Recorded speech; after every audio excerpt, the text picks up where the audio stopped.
FunAhead friends and family, thank you so much for tuning in to FunAhead TV. Today, we are getting started on things with regards to the Porsche 944. If you missed the last episode, please go back and check it out. But we're getting into the meat of it today, so you're not going to want to miss that. Stay tuned.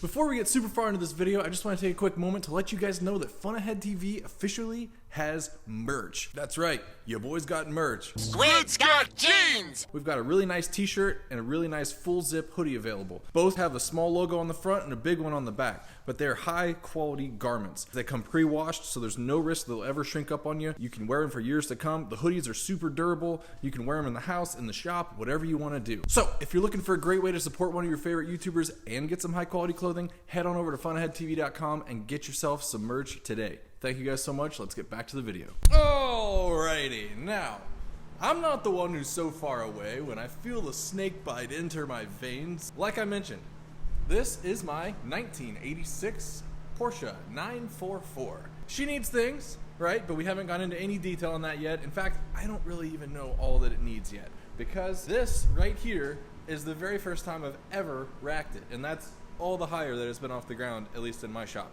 So what we're going to do today is take a look over this thing together, compile a list, hopefully not too long, of the things that are absolutely necessary to get this thing ready for autocross shape. Now, as I mentioned in the last episode, one of the big goals of this entire Porsche 944 project is to show all of you how economical and accessible various forms of racing can be.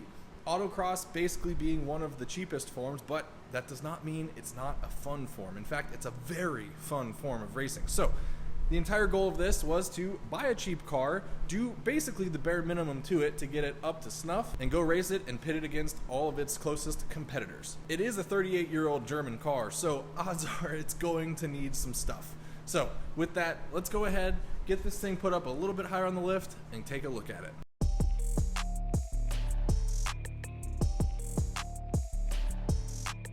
Now that we've got this puppy up in the air, let me go ahead and preface this inspection by giving you guys just a little bit of the history on this car. Honestly, it's a little bit fascinating to me. This car was relatively local to me, in the northern part of Ohio. It lived its entire life in Youngstown, Ohio. And it's a 3-owner car, in my understanding, one of which is the dealer that I bought it from. The first guy that bought it owned a shop that was several doors down from the dealership that I bought it from. And then the second owner knew the guy who owned that shop. When the first owner was ready to sell it, he sold it to him. He was a local dude. That dude had this car serviced at the dealership that I bought it from the entire time that he owned it. So the dealership I bought it from has literally been servicing this car for over 10 years. In fact, I think since 2011. Unfortunately, however, the most recent owner kind of experienced some health issues, and so that's why he got rid of the car and sold it to the dealership that I purchased it from, that had been servicing this car for the better part of the last, well, I guess 15 years now. So they knew this car inside and out. The guy had kept up on it very well. At least that's my understanding. We're about to figure that out now. But if you know Ohio cars at all, if you know Ohio, you know in general you don't want to buy a car from Ohio. Why? Well, because we use road salt all winter, every winter. So any car that gets driven at all inherently has rust. I did poke my head underneath this thing before I bought it just to take a look at the underbody, and it is amazingly clean. So obviously that's a great indication that this thing was very well taken care of throughout its lifetime. So we'll find out if everything else was kept up on as well. Once the most recent owner kind of started to get older and couldn't drive this car much before he got rid of it, my understanding is this thing sat a lot. So we're going to probably see some seals and other items that need tending to. Okay, now I'm going to go ahead and start towards the back of the car, and we will work our way up towards the front. Right off the bat, look at this car. It is, keep in mind, a 38-year-old car, and it is amazingly clean. There's a little bit of rust on the underside of the bumper here. Actually, it's really just bubbling paint. There's not even really any rust underneath. You can see where the paint is bubbled off. But other than that, structurally, this thing is so sound. I mean, you're always going to see some surface rust like that. You know, overall, nothing weird. I mean, nothing crazy at all. The fuel tank bands, sure, they've got a little bit of rust on them. No big deal. Rust aside, let's start looking at everything. Right off the bat, obviously, the transaxle appears to be leaking. It seems that one of the output flange seals is leaking slightly. Looks like the one on the driver's side. CV shafts have clearly been replaced at some point. Otherwise, those boots would not be intact still. They're pretty flexible still, so that's nice. They're not ripped or cracked or anything. Obviously, they're a little older because there's no paint left on the shaft themselves. The wheel bearing seal is going on this side. Does not look like the same thing is happening on this side. So we'll have to watch that, potentially a wheel bearing on this side.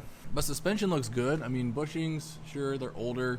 Not terrible, though. Sway bar bushings look actually decent. This shock looks good. I mean, it's old. All of this is going to be old, so just keep that in mind. Same here with these fuel lines and brake lines. None of those are about to pop. Actually, what's kind of cool is upon further analysis, I think the thing that's leaking on the transaxle here is just that fill plug. So we might be able to clean that up, seal it up a little bit better, and we should be good to go. There, one leak on a 38-year-old car solved. Okay, let's take a quick peek at the driver's side rear wheel. Man, again, these brakes are tip-top. The wheels spin nicely, feels good. I meant to check the other side as well. That brake's maybe dragging a tiny bit. Might have to clean up these calipers and lube them up a little. But one hilarious thing, by the way, look at these tires. I've never heard of this brand, Definity. Check out this date code, you guys. 4213, 42nd week of 2013.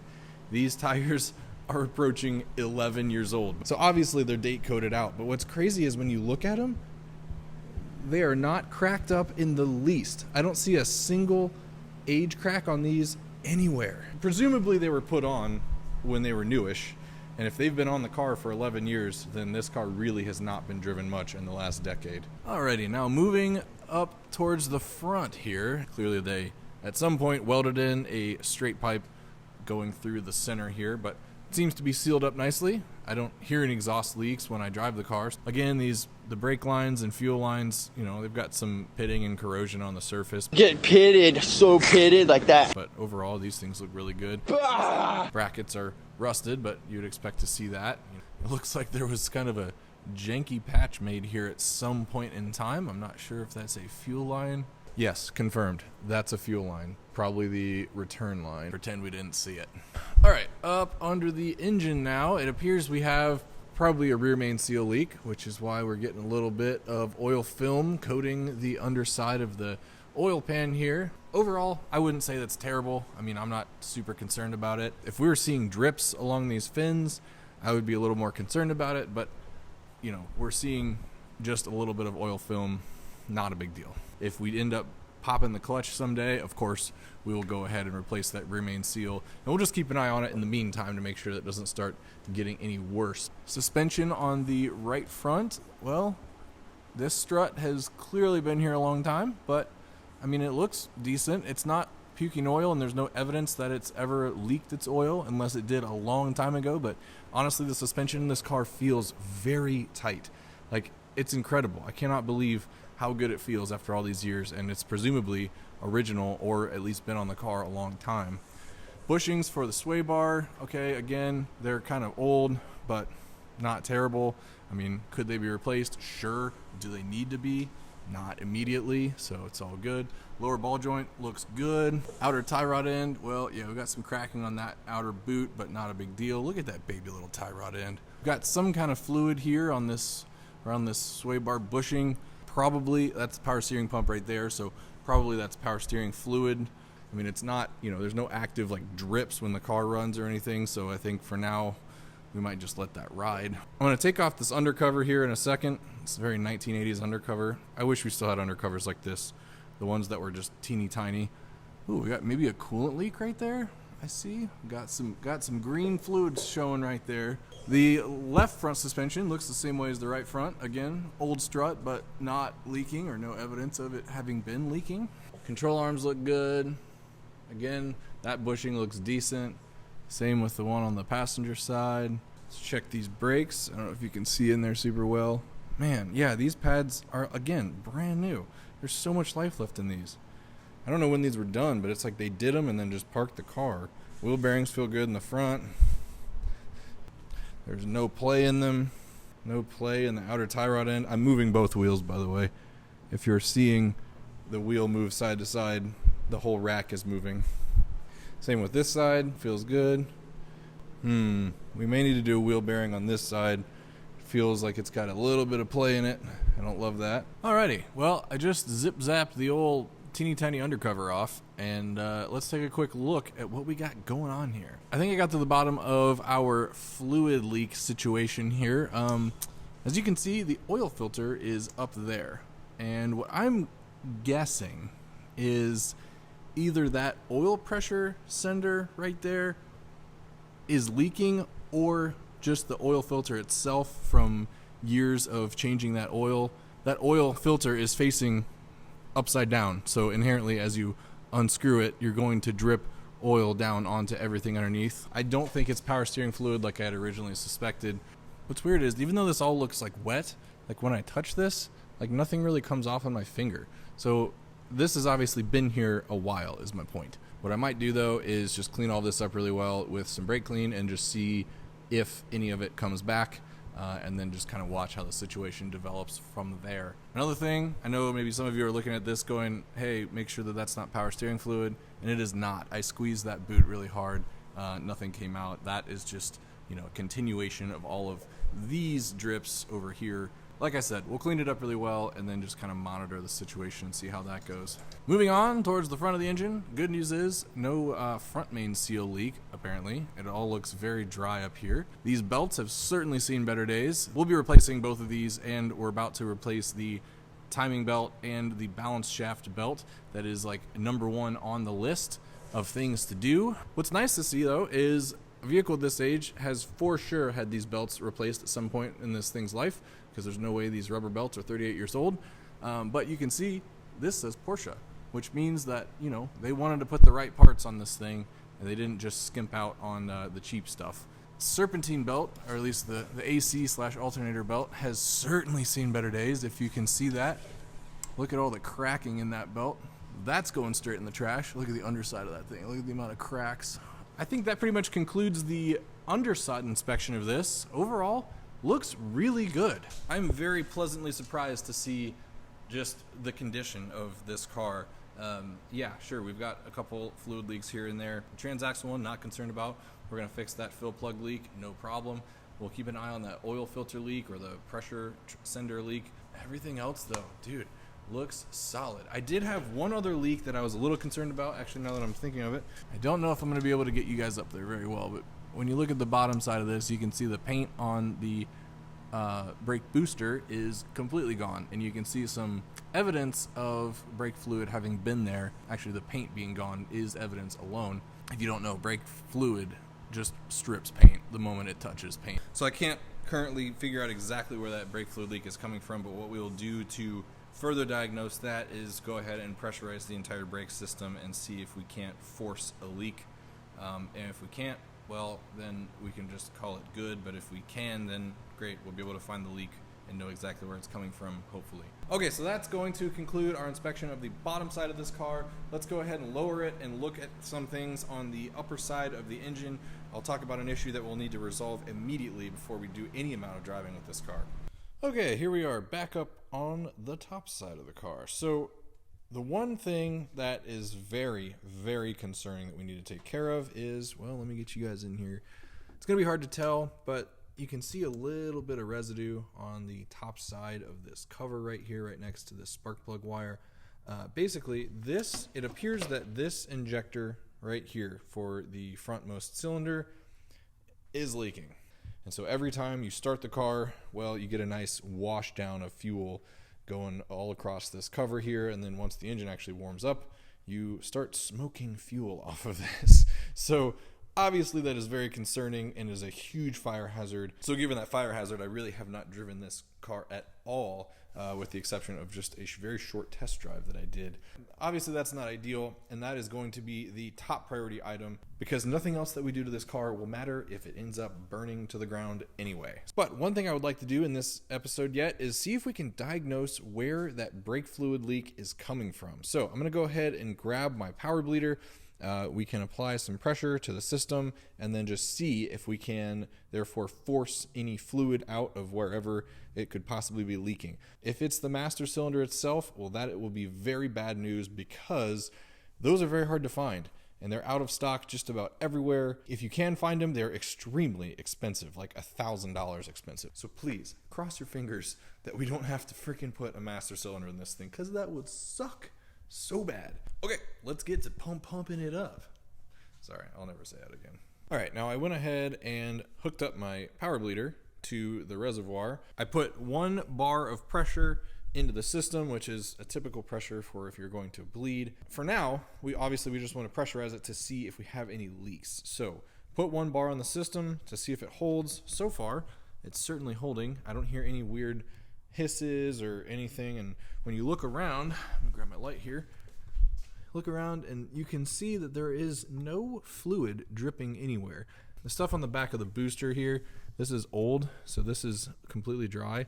So it seems that if there is an issue, it's not as a result of something leaking from the master cylinder when the brake is pushed. 944 guys, let me know in the comments below if you know of anything that is a common, leaking point on these. Many minutes later. Okay, well, I have an update. So I went ahead and kept the pressure on the system for a little bit while longer, and was able to find that this blue line is apparently the culprit, and it is leaking, and it finally ended up dumping a bunch of fluid onto the floor there, as you can see. So this is going to the clutch master cylinder, which is way down in here. You can kind of like get your peepers on it, so I can't tell if it's like the joint itself is bad and isn't sealing, or if the line maybe has a crack in it. But I'm currently in the position where I need to get that off and to figure that out. All right, everybody, update. I got the hose that leads from the brake fluid reservoir up to the clutch master cylinder, and I've got a plug on this end. This is where I suspect, hopefully you guys can see that okay, but this is where I suspect that the crack is somewhere in here, because you can kind of see that the fluid is kind of propagated out from it. Not to mention the fact that this hose is very much worse for the wear. Hopefully you guys can kind of see that. Like, there are cracks on cracks, and I don't really think this hose is really meant to deal with brake fluid as a material. I'm gonna go ahead and pressure test this and see if we truly have a leak. Hopefully you guys can see this. Yep.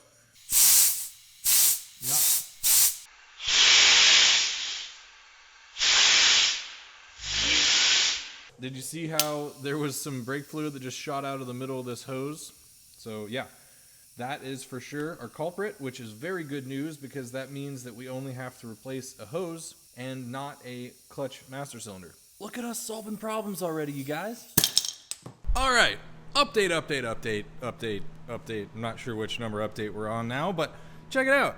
Look at that. It's not the old janky blue line that was on here before that's completely cracked and leaking fluid. I went ahead and stole this line from some leftover parts that I had from jet skis, and yeah, it should work. It is now perfectly connecting our brake fluid reservoir to our clutch master cylinder back there, which my camera refuses to focus on. So it's all good, but the new line is in and installed. Now all we have to do is go ahead and bleed the clutch, because obviously we don't have any fluid in this line right now. The master cylinder obviously still has fluid in it, so I just need to not hit the clutch 8 zillion times and pull in a bunch of air. So let's go ahead and think through everything that we found. Transaxle fluid leak, we're going to be able to hopefully bundle that up, no problem, with just sealing up that fill plug. Potential right front wheel bearing problem. Obviously, if we're going to be doing any level of autocross racing, we're going to need to make sure that that wheel bearing is a-okay. We're going to go ahead and do all of the belts, so the power steering fluid belt, serpentine belt, and very most importantly, the timing belt and balance shaft belt. Those are 2 separate belts, and we'll talk about that in a separate video. Potentially bad wheel bearing seal on the back right. We've got to go ahead and investigate that a little bit more as well, but for now the wheel bearing seems to be in good shape. We also need to, most importantly, remedy the fuel leak, which appears to be a bad O-ring for one of the injectors, but we're just going to go ahead and do all of the O-rings on all of the injectors. And then lastly, our big fluid leak on the right front of the engine, which appears to be engine oil in my opinion, the one that I thought was originally power steering fluid. I don't think we're going to do any immediate course of action to try and remedy that because, well, we don't exactly know where it's coming from. Is there anything else I'm forgetting? No, I think that about sums it up. Everything else, of course, is minor. Not too terribly worried about it, especially in the context of this being a 38-year-old German car made by that company. So you're going to have issues, and it's not going to be a perfect car. This is not a museum quality car by any means. So in the next video, we're going to start tackling those issues and getting this thing ready to rip roar through an autocross track, which I'm very excited about. You definitely don't want to miss that, so please subscribe if you want to see us do that. Thank you all so much for tuning into FunAhead TV today. I really appreciate you being here. Yes, I'm looking right at you. I will hopefully see you all in the next episode. Thank you so much for watching. See ya. Oh, hey everyone, just a quick reminder, super high quality FunAhead TV merch is available on FunAheadTV.com right now. So head on over to FunAheadTV.com and get yourself some today. Thank you so much for supporting the channel. Also, thanks so much for watching that video. If you want to see even more great FunAhead TV content, please click the link right here. I'll see you over there. Hola!